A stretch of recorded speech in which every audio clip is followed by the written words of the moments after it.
संबित पात्रा जी, विपक्ष की दो बड़ी शिकायतें हैं। उनका कहना है कि एक तो ये सर्वदलीय वाला, जिस पर जीवीएल साहब आपके पहले भी जवाब दे चुके हैं, लेकिन बहुत देर कर दी आने में।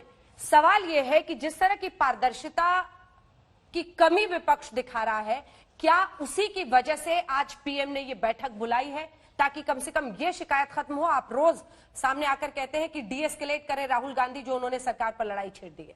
जवाब दीजिए। देखिए, दो चीजें हैं। पहला प्रश्न आपका था कि क्या मोदी जी ने सर्वदलीय बैठक बुलाने में देरी कर दी? बिल्कुल नहीं।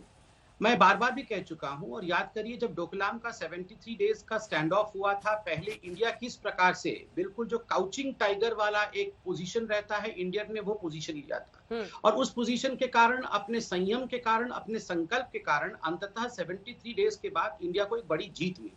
पूरे विश्व ने कहा कि जहां चाइना रोज बोलता था और ब्रीफिंग करता था, वही चाइना को मुंह की खानी पड़ी और इंडिया अपने साइलेंस के कारण जीत गया। और 14 पार्टियों को घर पे बुला के आदरणीय राजनाथ जी ने, सुषमा जी ने और अरुण जेटली जी ने ब्रीफ किया था। हर कुछ सामरिक विषयों में और नेशनल सिक्योरिटी के विषय में समय पर होता है, समय से पहले करना वो फेल्योर होता है।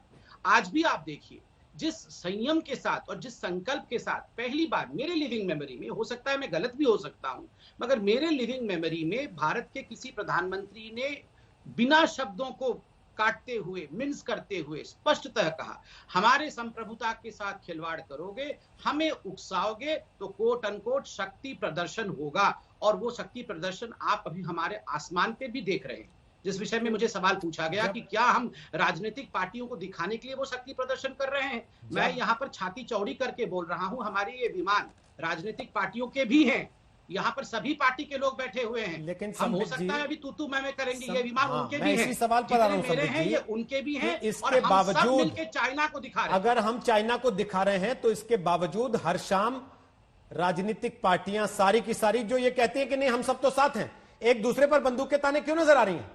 वो भी ये जानते हुए कि सीमा पर तनाव खत्म नहीं हुआ, अभी स्थिति वैसी की वैसी है। देखिए रोहित जी, आप सोचिए जरा परिस्थिति हिंदुस्तान में कैसी है।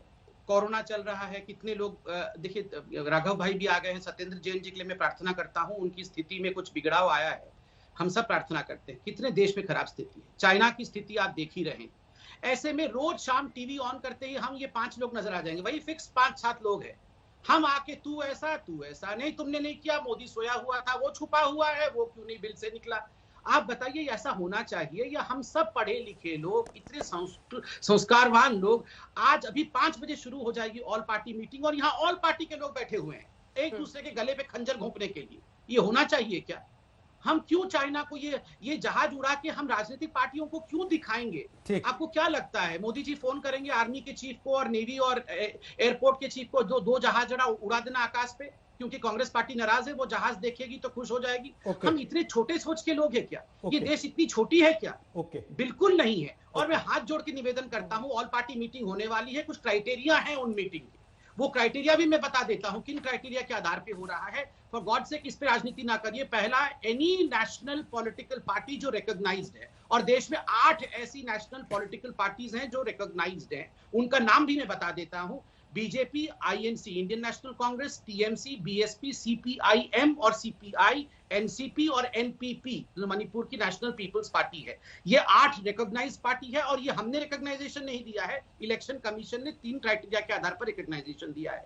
दूसरा विषय है कि all those political parties with more than 5 Lok Sabha MP, जिनके पास लोकसभा या राज्यसभा मिला करके 5 से अधिक एमपी होंगे उनके, या all leading parties of north east. अगर नॉर्थ ईस्ट के आप कोई भी पॉलिटिकल पार्टी है जो लीडिंग पॉलिटिकल पार्टी है, क्योंकि पूरा विषय नॉर्थ ईस्ट को लेकर है, तो वहां की सभी पार्टियां जो लीडिंग है, और अंततः any political party with a union minister. हो सकता है आपके 2 सदस्य हो, किंतु या आपके पार्टी से कोई यूनियन मिनिस्टर होगा तो आप इसमें इंक्लूडेड होंगे। ये क्राइटेरिया है। अभी आप बोलेंगे कि सभी को इंक्लूड करो, तो फिर तो पार्लियामेंट सेशन में ही हो पाएगा ना। नमस्कार, मैं हूं अंजना ओम कश्यप। हमें उम्मीद है ये वीडियो आपको पसंद आया होगा।